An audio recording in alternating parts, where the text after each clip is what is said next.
Magandang araw po sa inyong lahat. Bali, ang ituturo ko po sa inyo ay gagawa po tayo ng English sentence kung saan ay yung ating pinag-uusapan ay ilalarawan po natin. Gamit po itong ing na ang uri po ay adjective. Okay? So, magbigay po ako ng halimbawa.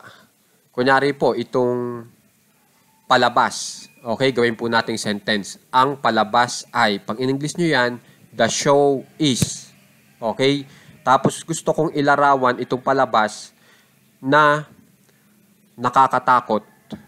So itong nakakatakot, pag in-English nyo yan, at gusto nyong ipanglarawan dito sa salitang palabas, dito sa ating pinag-uusapan na palabas o show, gagawin nyo pong ing yung forma niya.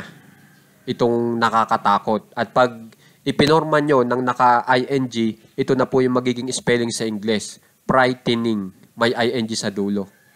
Na ang ibig sabihin yan ay ang katangian po nitong palabas ay nakakatakot. So pagsamahin lang natin yung dalawa.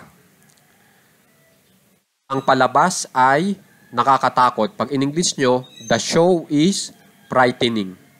So nailarawan na po natin yung palabas bilang nakakatakot na palabas. Yun yung katangian niya. So, ganyan lang po kadali yung leksyon natin ngayon, pero gamit na gamit. Okay? So, pipili lang po kayo ng isa dito, tapos, pipili lang din po kayo ng isa dito sa kabila, kung saan ay puro may ing sa dulo. Okay? Kunyari, ito pong gamitin po natin itong ikaw ay. Okay? Ikaw ay nakakaakit. Pag in-English nyo yan, you are charming. Nakapag-English na po agad tayo gamit itong ing na ang uri ay adjective. Okay? So, ganyan lang po kadali. So, kung meron po kayong babaguhin dito, ayos lang po dito sa ating pinag-uusapan. Okay?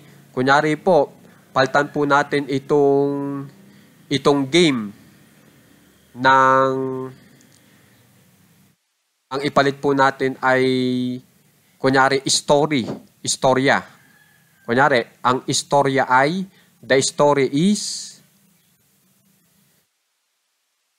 disturbing. The story is disturbing. Pag tinagalog nyo yon, ang istorya ay nakakabahala.